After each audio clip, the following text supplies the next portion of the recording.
Welcome to the Health Wealth Podcast and Radio Show with Forbes author and contributor Dr. Josh Luke, America's Healthcare Affordability Authority. Visit drjoshluke.com for information on speaking appearances and other resources. Dr. Josh Luke here with the Health Wealth Podcast. Thanks for joining us today.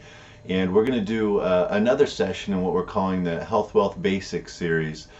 In the first session we talked about was consumer-driven healthcare, and today we're going to talk about having a health wealth culture at your place of employment. And as I suggested when we talked about consumer-driven healthcare, and if you haven't listened to that podcast yet, please do. It's another short one. Consumer-driven healthcare is simply about ownership, owning the process, engaging as a consumer, just as you would in buying a car or buying a house. So whether you're an employee or an employer or an owner, getting employees to engage in the process is the whole name of the game to bring everybody's costs down, the employee and the company. So once you've done that, once you've listened to the Consumer-Driven Healthcare podcast, you've read about it in the book, you understand consumer-driven healthcare, it's much more than a high deductible plan. It's not just cost shifting. Understand all those things. Then the next step is to ensure that your organization has a health wealth culture.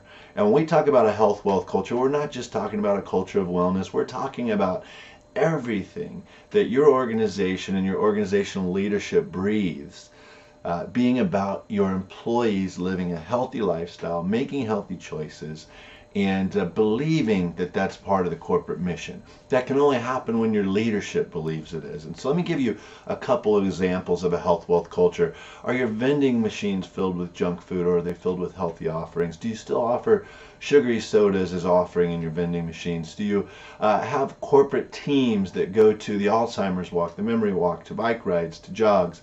Do you have clubs within your organization that are encouraging walking during lunch or after work? Do you offer discounts throughout the year for walking shoes or running shoes or athletic equipment or something that might encourage your employees to stay active? Do you have an employee incentive plan for staying healthy and living healthy? And a lot of folks think those employee incentive plans where they're gamified, if you exercise daily, if you eat healthy, you get rewards. A lot of people say, oh, the lady that does the triathletes and the guy that runs marathons are going to get all those prizes. That's not how those work. They're you against you. They're you setting a standard and saying, I'm going to achieve this and living up to that. And those programs have proven to really change behaviors for a lot of organizations nationwide. There's a ton of them out there. You can email us at health-wealth.com if you're interested in learning more about those. But that's just really the tip of the iceberg. How about let's say you have a 5-person leadership team. I know when I was a hospital CEO for 10 years, I would look around the room at my senior team, and I would challenge each of them not just to pick a charity that they wanted to volunteer to be on their board for, but to pick a charity that suggested health. Whether it was the Alzheimer's Association, which is the charity that I sit on their board, or something that had to do with an annual bike ride or a walk or a run or something where there was a physical tie to being involved with that organization, the American Cancer Society, American Heart Association, all of these different organizations, Susan G. Komen, they all have different activities that suggest being physical is going to keep you healthier. So those are all small components of a health wealth culture right there, right? But really, what about making sure you're appealing to all the senses, having a little poster campaign or an advertising campaign, if you will, an internal marketing and advertising campaign for your employees that reinforces the importance of healthy living and taking good care of yourself. A lot of organizations now offer the employee a reduced discount on their health insurance if they'll go do a physical each year, so they being the employee and the employer, have a good idea of how they're best going to care for that employee. Other employers are often offering disease-specific specialized programs. For the most part, they start as volunteer, but as we evolve here in the States, and as healthcare continues to be the largest uncontrollable cost in our family and in our business, we're starting to see more of these specialized programs emerge. So the only way for you to become an engaged healthcare consumer is by taking ownership of this process, and your company therefore should be providing you the tools to do that. And that's a health wealth culture. And we talked in the Consumer Driven Healthcare podcast about your company giving you a list of which doctors are centers of excellence and centers of value in your market, as well as which hospitals are centers of excellence and centers of value in that market.